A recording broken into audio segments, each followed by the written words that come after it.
Spoilers ahead. Watch out and take care. The movie explains the story of Martin and Johan, two Swedish journalists. They have come to Africa to reveal the connection of the Swedish political elite in armed conflicts over oil exploitation in the Ogaden. This is a region of Ethiopia where the government is trying to oppose oil extraction. Martin and Johan plan to enter Ogaden by bypassing official channels. They arrive in neighboring states and wait for a signal from the rebels, who have agreed to heed them. Martin films their journey with an action camera, and Johan takes pictures with his camera. While waiting for the ferry to Ogaden, they enjoy playing soccer with the African rebels. Johan shows them the snus, the tobacco one can put under the lip. The rebels are surprised because they have never seen such a thing. One of the rebels offers Johan his AK-47, but he doesn't want to take it. Nevertheless, he does so reluctantly, so as not to seem rude. Martin takes pictures of him while he holds the weapon and pretends to shoot. The two have loved ones waiting for them at home. Martin has a young wife in Sweden, while Johan's family also awaits his return. One day, they discover that the Swedish foreign minister, Carl Bildt, is involved in the conflict over oil exploitation. Officially, the minister has no connection with the oil company that is developing the field, but there is a secret report that shows he is aware of the company and the armed conflicts that followed. Martin takes the secret report on a flash drive and starts looking for information about the oil company. Soon, Martin and Johan take an interview with two local women. They say that they were imprisoned and abused by rebel soldiers. When the reporters ask why the soldiers are fighting, the women confirm that it is for oil. One night, Martin discovers that the oil company is checking his blog after he visits their site. They are initially frightened, but that day, Martin receives a phone call telling him that they will be transported to the Ogaden. This means it is a risky trip, but they will have a chance to demonstrate the involvement of Sweden's political elite in armed conflicts. The next morning, they pack their bags and prepare to leave. They get into a car and arrive at the Ethiopian border, where they board another car that will take them to the rebels. They drive late into the night and, at one point, get chased by what appears to be the rebels. For a moment, the driver manages to evade the rebels, but then he hits an antelope and the car breaks down. The driver grabs his weapon and then runs away immediately. In the darkness, armed men approach. They reveal themselves to be the rebels who were to accompany them on the trip. The commander tells the reporters to get their things and follow them. The rebels take them to a village and show them the horrors the military has done. The commander explains that the rebels attacked the military and the latter slaughtered an entire village to avenge their attack. Martin talks to a rebel and the man says that during prayers, they pray to God to take back the oil he gave them, because without it, there would be no such wars. The rebels state that long ago, peace reigned on these lands, but since oil was discovered, conflicts have begun. Afterwards, they continue walking toward Ogaden. During one of their stops, a sudden gunfight breaks out. The rebels run away as the military approaches. Martin raises his hands, but is shot in the shoulder. In the process, Johan continues to run, but gets shot in the arm.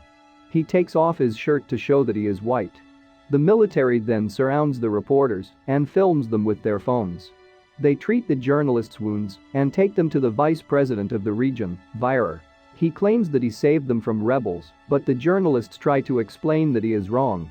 Virer tries to get the journalists to admit that they entered the country illegally, along with members of a terrorist organization, but the journalists don't play along. A man named Hussein films all the conversations to make the journalists look bad. That evening, the military and journalists sit around the fire. Martin asks them to call the embassy, but Virer says the phones are not working now and they can call tomorrow. Martin and Johan are terrified and fear they will be killed. The next day, Virer shows the video they shot to his superiors. Nevertheless, they are not satisfied with the video and demand a version in which the journalists admit that they entered the country illegally. Next, we see how a military doctor treats Johan's very serious arm wound. Hussein approaches Johan and offers him water to drink. Hussein advises him to do what Virer says, and everything will be fine. The journalists are again taken to the desert, and Virer forces them to admit that they entered the country with the help of the rebels, otherwise, he's gonna kill them. To scare them off, the military initially takes Martin to one side and shoots in the air. The intimidation is successful, and he says what Virer wants to hear. He points out that what Virer has just done is internationally illegal, and the latter laughs. Next, the military gets Martin and Johan on board the trucks. As a soldier sings through the walkie-talkie, Martin yells to Johan that he is alive. Johan, who is in the other truck, shouts that he is alive as well. Virer allows Martin to call his wife, who begins to cry when he hears the voice of his beloved. He tells her not to believe the news report and asks her to contact the embassy. Their detention is made public, but the news reports merely say that Johan and Martin are allegedly involved in a terrorist organization and are being treated well. Meanwhile, the reporters are taken to a prison and locked up in different cells. When Martin is called in for questioning, the investigator puts his belongings on the table and begins showing Martin's camera footage of Johan posing with a weapon.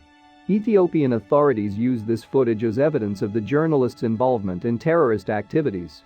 To an inexperienced person, it may look like Johan was learning to shoot, plus he was carrying tobacco in baggies that the police thought were drugs. When the investigator gets distracted, Martin takes the flash drive with the secret report from the table and hides it in his pocket. Once in the cell, he hides the flash drive in a bar of soap. Johan's arm is still badly injured. A doctor takes care of him and gives him pills. Later, he is transferred to Martin's cell. The two have not seen each other for 2 weeks and embrace happily. Later that evening, Martin reveals to Johan that he stole the flash drive with the secret report. This flash drive is their last hope of exposing the Swedish foreign minister. The next day, the Swedish ambassador and his assistant arrive at the prison and tell the reporters that there is going to be a trial where Martin and Johan better not talk about politics, otherwise, they could go to prison for 20 years. They must not say anything that could make the Ethiopian government look bad. Soon, the two receive clean clothes and are taken to the preliminary hearing. Before they get into the car, the ambassador tells them that he has already bought tickets to Sweden and that everything will be fine. However, during the trial, they are declared terrorists and sent to a rehabilitation center where they will await trial. Meanwhile, Hussein continues to film for the military. When people complain about the injustices and illegalities of the military, he realizes that he is on the wrong side. Some time later, Martin and Johan are taken to a rehabilitation center that turns out to be a prison, a small fenced-in area where prisoners are locked up. Soon, the reporters realize that the place is hell and the other prisoners are anything but friendly. In prison, they befriend a guy named Chala. He explains how things work here and advises them not to trust anyone. Meanwhile, Swedish television begins to show the Swedish foreign minister in an unfavorable light. The reporters link his name to an oil company operating in Ethiopia, but he denies it. Next, Hussein discovers that his friend has disappeared after admitting the brutality of the Ethiopian government. Thus, he decides to leave the country, but first he must get his family out of the country. A few days later, relatives visit Martin and Johan. Martin gives his wife the flash drive with the secret report and asks her to publish it when he gives the signal. Before the trial, the ambassador again warns the journalists not to talk about politics because it will complicate the relations between Sweden and Ethiopia in the case. Only then will they be released. At the trial, the prosecution presents Martin's edited footage to the court to give the impression that the journalists had gone to Ogaden to fight.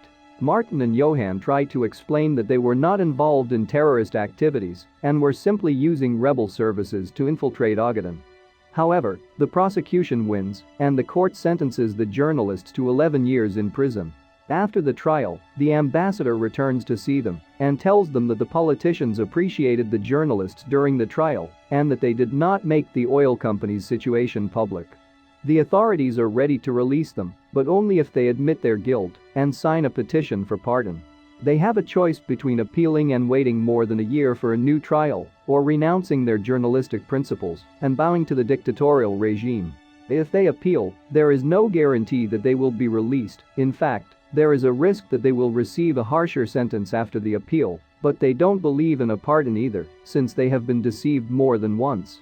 The ambassador's assistant lets them know that Sweden is improving relations with Ethiopia in many areas, and that the government doesn't want to take risks for two journalists, which is why it has not intervened so far. After some time, The Swedish foreign minister visits them and says he has met with Ethiopian politicians and that there is a good chance that they will be released after signing a clemency appeal. However, the minister gives no guarantees. Nevertheless, they agree to apply for clemency, realizing that they will not last a year in prison because of the terrible things they have done. They sign a petition and give an interview. But even after all this, they remain in prison. They realize that they have been deceived once again. Meanwhile, Hussein prepares to leave the country and sends his family abroad. Next, he copies the Ethiopian regime's compromising files onto a hard drive to help the journalists. An Ethiopian TV news report paints Martin and Johan as terrorists. Their speeches are edited to make it appear that they have confessed to terrorism. After watching the news report, the other prisoners insult and behave aggressively with them. So, Hussein goes to the Swedish embassy and shows a tape in which the military taunts the journalists and beats them into confessing. Hussein gives the hard drive to the Swedish ambassador and asks him to publish this evidence that the journalists are innocent on the internet. One day, Chala approaches and tells them that they are free to go, but the journalists don't believe at first. However, they are convinced that this is not a joke and the two are released for real.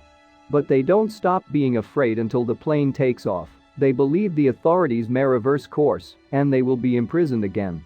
Happily, they return home to their loved ones, safe and sound. It is revealed that Hussein obtained a residence permit in Sweden, but for a long time, he lived under a false identity.